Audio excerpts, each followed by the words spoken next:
George has a new toy. He's very happy. It's finally arrived. We've been waiting for a month, I think, for our shredder machine to arrive. We only actually have at the moment a tiny pile to shred, but we will be gathering a lot more to make some mulch. So, demonstration time.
Look at this beautiful pile of mulch. Ah, look at that. Feels really good, lovely and moist, and it's going to be beautiful around the land. More. Yeah.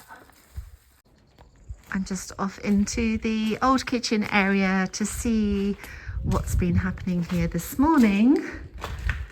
And we have some fixing of the wall. Excellent. Oh, they have. I wondered if they remembered this side, but they have. Cool. And what else? Over here, fixing. There's a bit down there. That's going to be, no, that bit there needs to be fixed too. So this bit under here. And, okay, yeah. All the bits this side of the wall too. Cool, so that's everything. I think they've forgotten about that bit under there. And actually, there's a bit over there that I haven't told them about. Ooh, I need to speak about that. That's more though with using the lime, mortar and stones to fix that part. And then there's this part here. And then here are the panels for the in the bathroom. Cool. And the wood on the floor here for the bathroom stud wall. Coming along. Look what I've just discovered in the courtyard. A frog, but it's quite small. It looks big on the camera, but it's pretty small. I'll zoom out so you can see. It still looks big, but it is actually really small.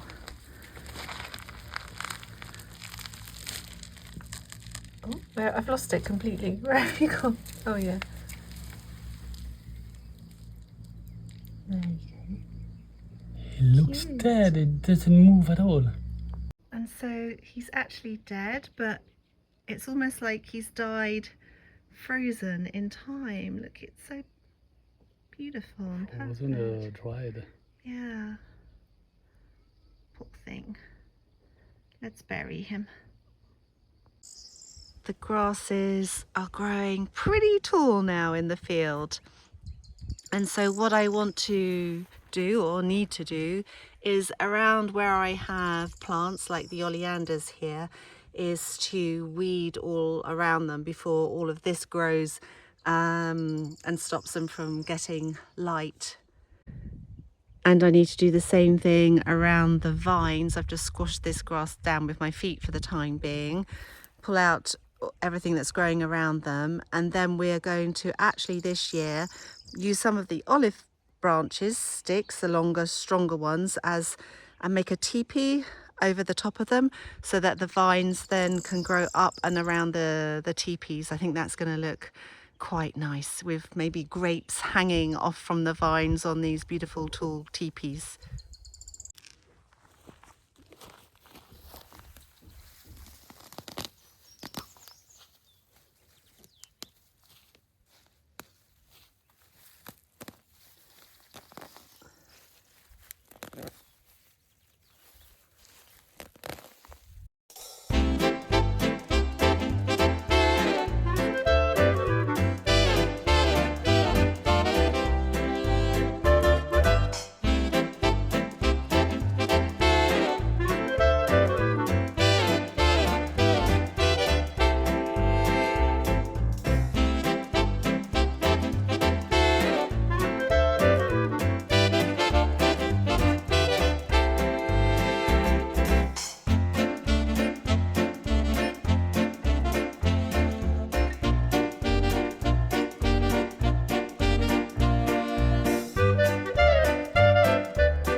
So while I was pulling out the grasses and everything around here, I've just found a whole pile of beautiful mint here.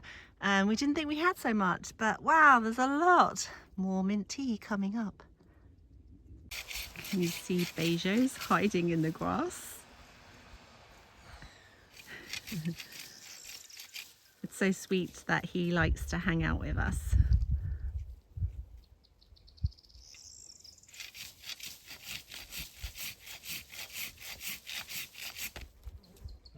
Hippo, Beijos! Hippo! Hippo!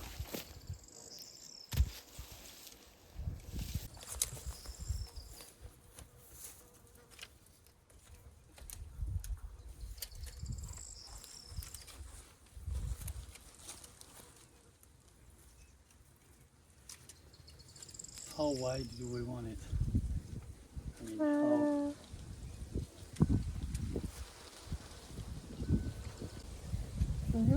Yeah? You're going to push it into the ground? But just to see okay. if that's... Yeah. Or do we spread them more? No, I think the taller it has to go up, the better. The higher it has to go up, the better.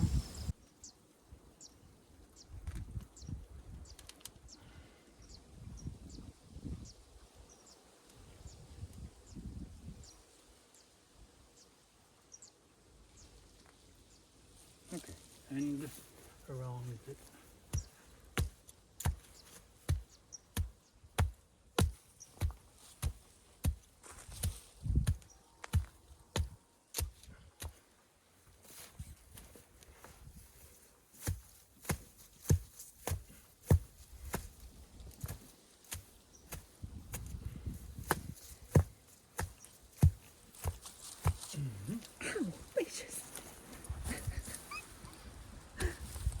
Hey, get out. Careful. Careful, my love, because he'll get his...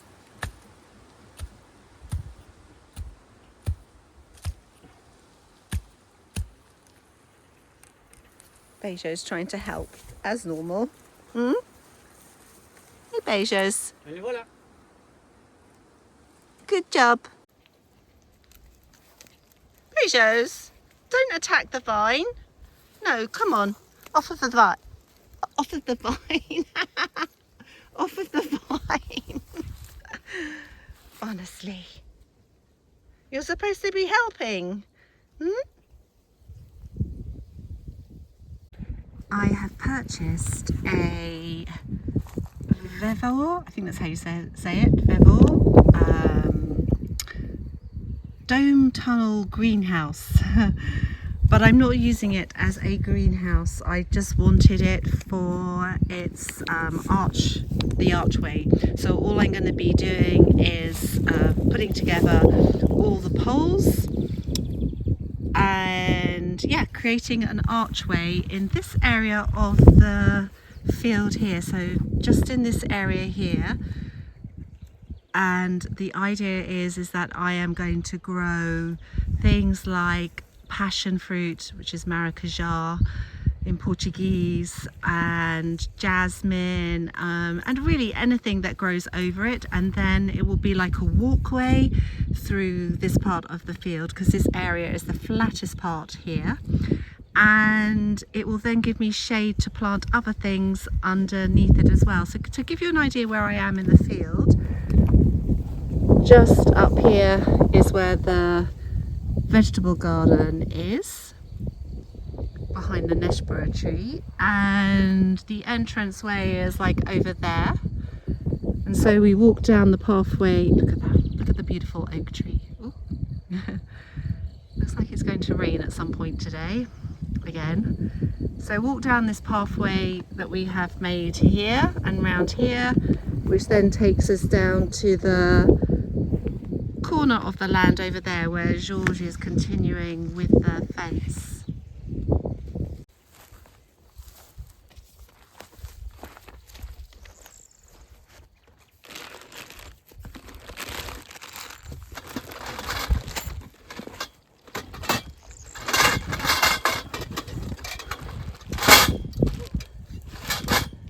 So all the poles have numbers on them. I'm going to show you. All written or engraved on them, so they're easy to know what they are. So I don't need these ones at the moment. So I'll put them over here.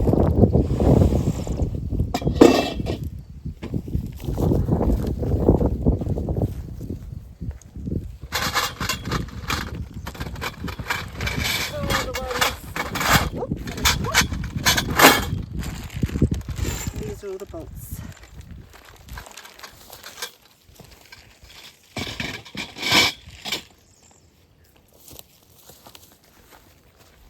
So Viva are not sponsoring this video or anything, it's just that actually I saw it on other people's channels as well, and it was actually the best priced, reasonably priced one that I could find. So I paid, I think it was about 109 euros, which included delivery. But as I'm not using the top of it, if anyone out there would like a spare cover for theirs, then I'm sure we can come to some kind of deal over with it.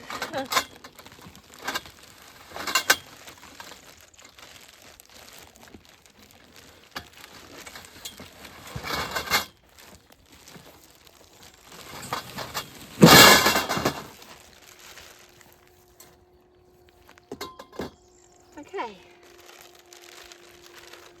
so I should probably check that I have all the poles I need. Oh, it does tell you how many of each that you should actually have. Okay, I'm just going to go for it. So I need 9s and 8s.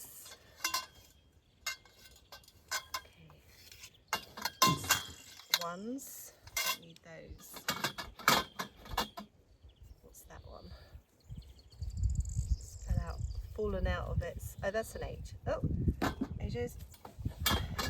Oh, these are 8s. So how many 8s do I need? 3, 6. 1, 2, 3, 4.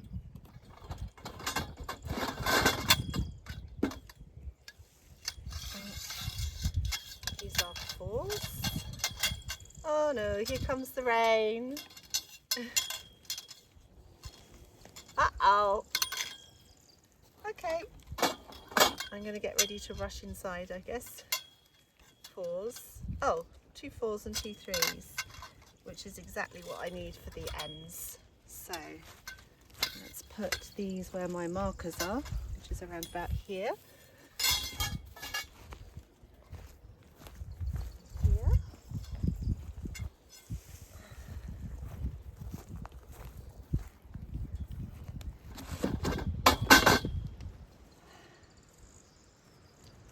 I've got a horrible feeling that any minute it's going to rain heavily because there's a big cloud over in Monsanto behind us and the wind is picking up.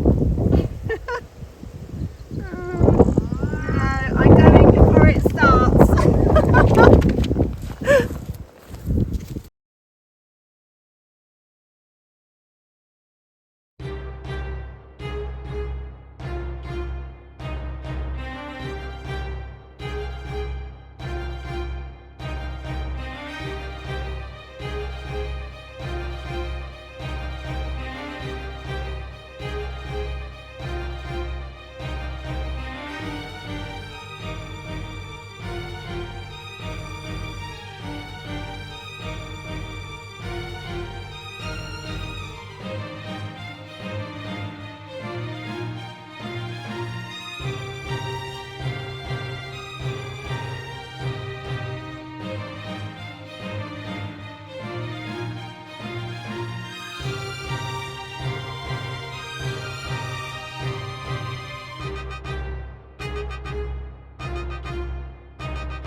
Okay, so I have got this far with building the frame of this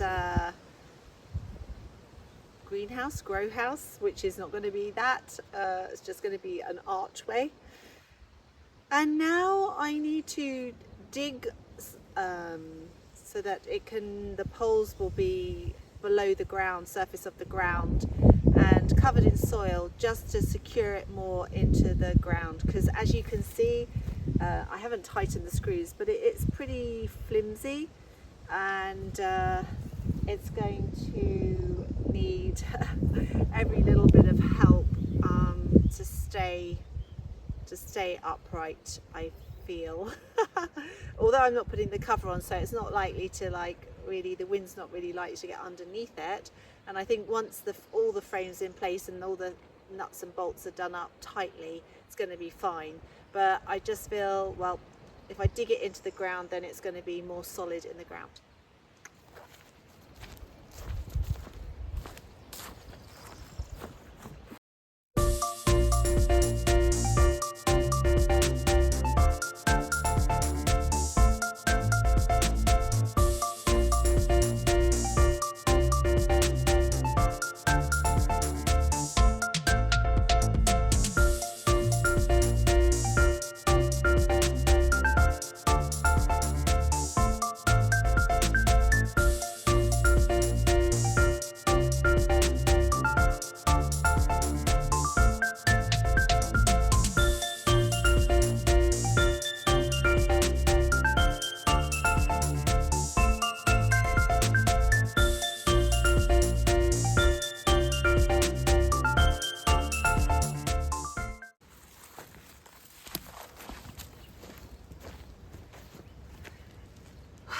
So I have dug the trench all the way around, and I've had enough. My back is hurting me, so I am going to stop here.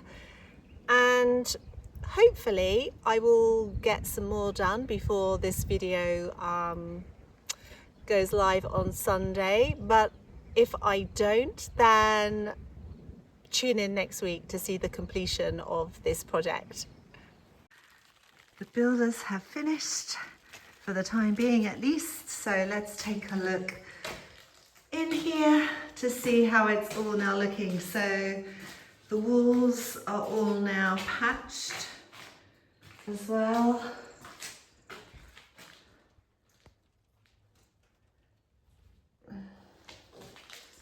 And the wall here has been repaired, so once that dries properly, which normally takes a couple of weeks, then it will blend in with the other part of the wall. And so I just need to paint again, or brush the walls off and paint again. And then the bathroom area, we actually removed the step that was here. There was like a stone step there. And this is the shower tray, kind of in place. They built like a leveling, what do you want to call it, plinth, so that it would be level on the floor. And the plasterboard is up on the walls, ready for what I'm going to do, which I'm still not 100% sure yet. Some of it's going to be tiled, and this wall here, I'm thinking of getting one of those kind of perspex images. Is it perspex something? Anyway, that's water resistant, like a rainforest or something like that. I thought that would be quite cool in here. Yeah, and then this back wall doesn't need to be tiled at all, but I might just tile it. We'll see, because I'm going to have a shower cubicle here, and it will have an end to it here. Yeah, so we'll see how this one develops. This morning I am back in my salad garden, where I only have one lettuce remaining. The others have been annihilated by slugs, I believe. And this is what I am up against. These huge slugs. Last year I didn't have any issue with slugs at all, so I don't know why this year I have. I am growing some calendula, which hopefully will deter them from eating the lettuces, but what I have decided to do in the meantime is I've bought 10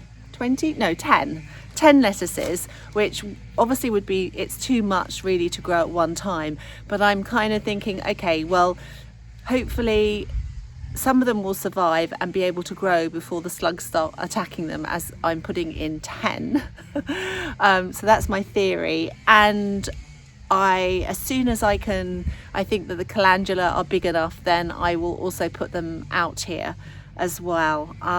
Yeah, so I'm just gonna go for this and see what happens. The other thing I am doing is I got some of the mulch that we made from the shredding machine the other day, and I'm putting it around because I don't think the slugs will like to crawl on this, because it's a bit prickly with the leaves and the sticks and things. So I'm hoping that this is going to also deter them from coming to the lettuces. So there we have it.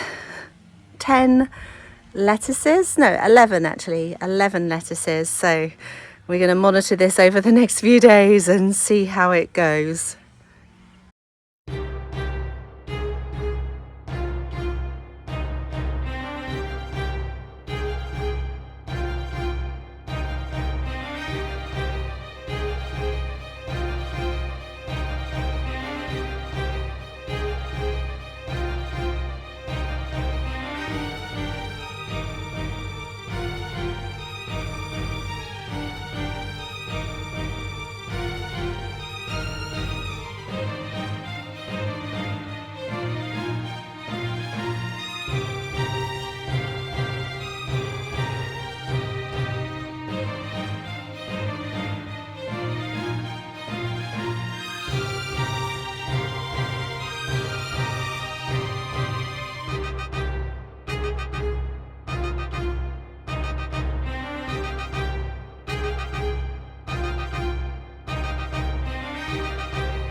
So I managed to finish my archway and I'm really pleased and happy. I managed to do it alone. I just need to dig in back around the bottom there, and yeah, it's done and ready for me to go and buy some climbing plants to go over the frame. So maybe next week I will take you over to the garden centre with me to see what I actually buy. So that is a wrap for this week. It's been a really productive week, and yeah, have a good week and thank you for watching. Don't forget to like, and see you all again next week. Bye.